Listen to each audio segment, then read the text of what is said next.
Now we discuss about degree of dissociation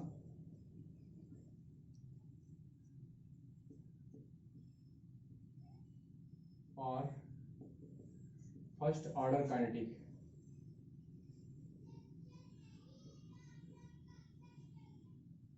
अभी तक आप फर्स्ट ऑर्डर काइनेटिक का इक्वेशन आपने देखा, अब आप first order degree of dissociation देखेंगे, मतलब अल्फा। तो जैसे ये आपका रिएक्टेंट है और ये प्रोडक्ट है और ये t इक्वल टू 0 टाइम पे ए मोल लिया गया है। आफ्टर टाइम t यहाँ से x जाएगा तो रिमेनिंग होगा a माइनस एक्स और ये x, जो अल्फा आप निकालेंगे वो x बाई ए होगा। इसी को हमें फर्स्ट ऑर्डर काइनेटिक में अप्लाई करना है। तो अभी आपने देखा है कि टाइम और यहाँ जो है 2.303 by k log of starting divided by बचा हुआ, ये ओरिजिनल अमाउंट है, ये रिमेनिंग अमाउंट है। अब यहाँ ये इसको यहाँ ले आइए तो ये हो जाएगा KT,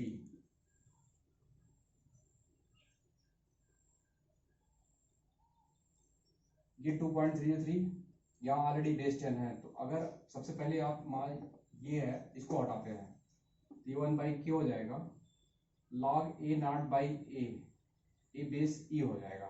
अब इसे बेस ई पे लाना है तो इसको हमें हटाना पड़ेगा, इसको लाएंगे तो ये KT हो जाएगा लॉग ए नॉट बाई ए। अब इसमें से कुछ हमें काम भी करना है। एक फार्मूला होता है log of x equal to y base 10, x equal to जो हमारा आएगा वो 10 के पावर वाई होगा। तो यहाँ याद रखिएगा ये बेस ई है,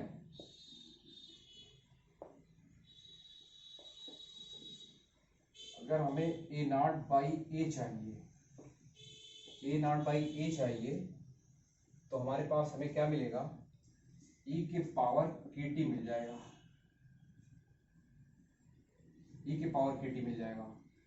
यहाँ से एक फार्मूला भी आपको मिल रहा है,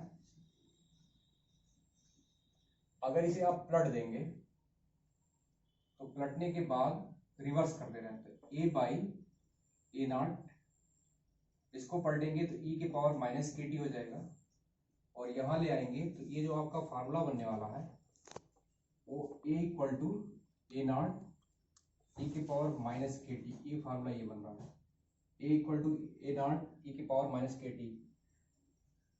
तो यहाँ आप देख रहे हैं जो ये रिमेनिंग अमाउंट है टाइम के क्या है, इनवर्सली है, क्योंकि यहाँ क्या है माइनस साइन है, तो मतलब टाइम बढ़ेगा अमाउंट क्या होगा घटेगा, इसका सीधा सा यही मतलब है।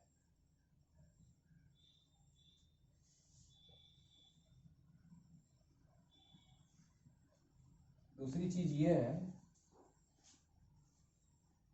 कि जो आप यहाँ सॉल्व कर रहे हैं, जो आपका फार्मूला आ रहा है A upon A naught equal to e के power minus KT, A upon A naught, A क्या है रिमेनिंग, रिमेनिंग आपका ए माइनस एक्स है, यहाँ ए माइनस एक्स रखेंगे, ए नॉट क्या है आपका ए मोल है और ए ई के पावर माइनस KT है, तो आप इसको 1 माइनस एक्स बाई ए लिख सकते हैं इक्वल टू ई के पावर माइनस KT लिख सकते हैं।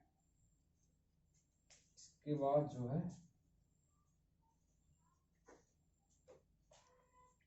हमें x बाई ए चाहिए, तो x बाई ए के लिए आप करेंगे क्या, x by A, x by A इधर आ रहा है तो ये जो आपका आएगा 1 माइनस ई के पावर माइनस KT आ जाएगा। देखिए ध्यान से माइनस एक्स बाई ए, तो हमें इसको हम यहाँ ले गए हैं और ये हमारा यहाँ आ गया, तो 1 माइनस ई के पावर माइनस KT और ये x बाई ए अभी भी आप देख रहे हैं alpha equal to x by A, तो ये आपकी वैल्यू क्या है अल्फा 1 माइनस ई के पावर माइनस KT। ये बहुत इंपॉर्टेंट फार्मूला, ये degree of dissociation first order kinetic, alpha equal to 1 minus e के पावर माइनस KT।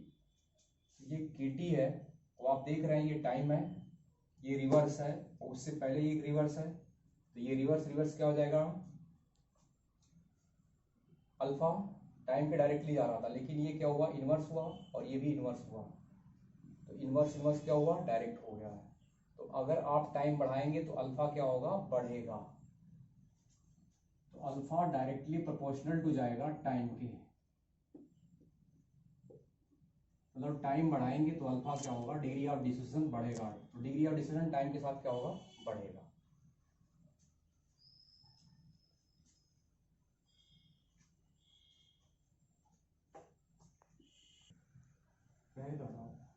तो ग्राफ है फर्स्ट ऑर्डर काइनेटिक के लिए, ये ग्राफ फर्स्ट ऑर्डर काइनेटिक का है, अल्फा वर्सेस टाइम। तो अल्फा वर्सेस टाइम आप देख रहे हैं, अल्फा इक्वल टू 1 माइनस ई की पावर माइनस के टी, तो टाइम बढ़ेगा तो अल्फा बढ़ेगा एक्सपोनेंशियली, तो ये एक्सपोनेंशियली क्या हो रहा है, बढ़ रहा है।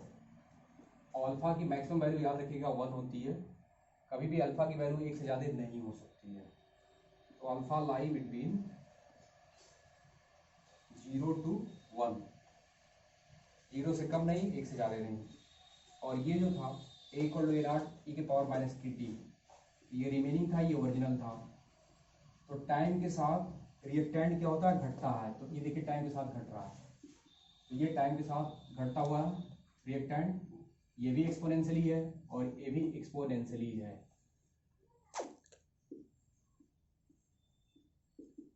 और ये भी एक्सपोनेंशियली डिक्रीज कर रहा है और ये एक्सपोनेंशियली इंक्रीज कर रहा है। तो अल्फा क्या होता है, बढ़ता है, और रिएक्टेंट क्या होता है, टाइम के साथ घटता है। तो ये इसका ग्राफ है। Now we discuss about t half for first order kinetic.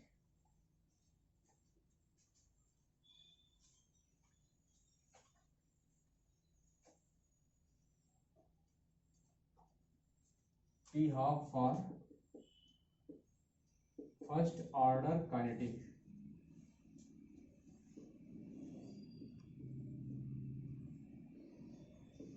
T half for first order kinetic. तो फर्स्ट ऑर्डर के लिए टी हाफ क्या होगा, सबसे पहले आप फार्मूला याद करेंगे, T equal to 2.303 by k log of starting divided by बचा हुआ। तो आप याद रखिएगा जब टी हाफ की बात आएगी तो टी की जगह पे आप टी हाफ लिखेंगे। टी हाफ का मतलब अभी बताया गया, time taken to dissociate half amount of the original. तो रिमेनिंग कितना होगा, ओरिजिनल का हाफ, ये है। अभी वैल्यू आप रखेंगे तो यहाँ आप रखेंगे t half equal to 2.303 by k log A naught remaining A naught by 2। तो ये क्या हो जाएगा, कैंसिल, ये यहाँ आ जाएगा। टी हाफ 2.303 बाई के, ये लॉग 2 आ जाएगा। और आपको पता है लॉग 2 की वैल्यू 0.301 होती है। तो ये यहाँ रखेंगे तो ये टी हाफ जो आएगा, ये बहुत इंपॉर्टेंट रिलेशन है, पूरा मल्टीप्लाई करेंगे तो 0.693 बाई के आएगा। ये बहुत important relation.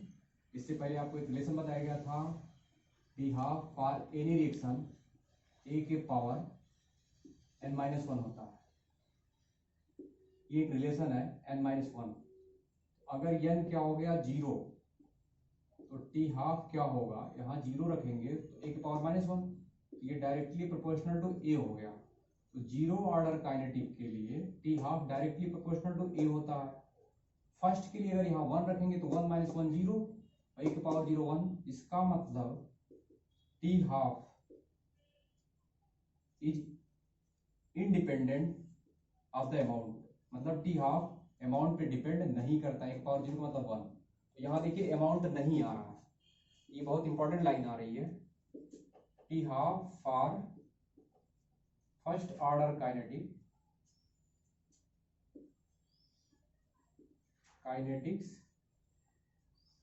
does not depend on concentration पे डिपेंड नहीं करता, ये बहुत इंपॉर्टेंट चीज है। तो ये फर्स्ट ऑर्डर काइनेटिक का टी हाफ है।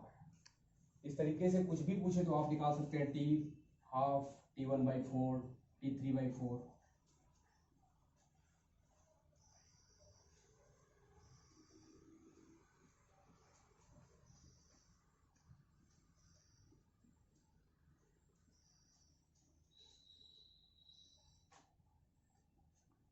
Now we discuss about T3/4 और T75%। तो अभी आपने T1/2 डिस्कस की है, तो फार्मूला वही, time 2.303/k log of starting divided by बचा हुआ। अब की आपको क्या निकालना है, 3/4, तो T3/4 मतलब 75% equal to 2.303/k log A naught. बचा हुआ क्या है, तो 3/4 अगर चला गया तो 1/4 बचेगा, ए नॉट का 4, तो ये कैंसिल हो जाएगा। तो T3/4 2.303/k और ये यहाँ जाएगा तो ये हो जाएगा log 4। log 4 को आप 2 के पावर 2 लिख सकते हैं, तो ये आ जाएगा यहाँ, तो ये 2 इंटू 2.303/k और ये हो गया log 2। अभी भी आप एक रिलेशन निकाले हैं कि इसका जो मल्टीपल होता था वो T½ होता था, इसका मतलब इसकी जगह पे हम T½ रख सकते हैं। तो ये जो T3/4 आएगा वो 2 टाइम्स इंटू T½ एक रिलेशन आ गया। इसका मतलब क्या है, T75% इक्वल टू हो जाता है 2 टाइम्स ऑफ T50%। तो 50% का जो टाइम होता है उसका दुगना T75% होता है। ये इंपॉर्टेंट रिलेशन।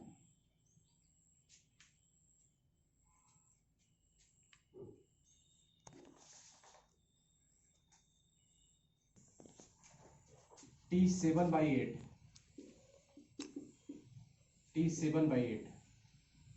तो T7/8 इन द सेंस, इसको आप सॉल्व करेंगे 7/8 इंटू 100, तो ये आपका जो आएगा वो 87.5% के आसपास आएगा, या ये कहेगा RT 87.5%। तो आप वही मेथड लगाएंगे, time 2.303/k log of starting divided by बचा हुआ।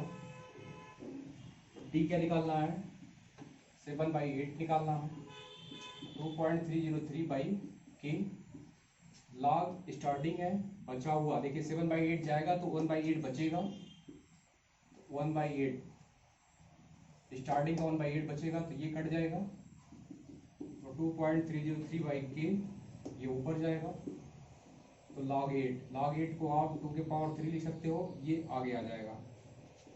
तो ये 3 टाइम्स 2.303/k log 2, तो ये पूरी वैल्यू T½ है। इसका मतलब T7/8 इक्वल टू आएगा 3 टाइम्स ऑफ T½ इसका मतलब ये जो 7/8 आप पढ़ रहे हैं ये T87% है, 87.5% है, equal to 3 times of T50%। 50% का 3 टाइम्स, तो जो टाइम T50 का आएगा उसका 3 गुना कर देंगे, तुरंत इसका आंसर आ जाएगा, तो इतना लगाना नहीं पड़ेगा। अगर T55 पर पूछे तो 50 का टाइम पता करके गुना कर देंगे तो T75% आ जाएगा, लगाना नहीं पड़ेगा। तो ये छोटे छोटे ट्रिक हैं, याद रखिएगा। और next topic discuss next time. Thank you.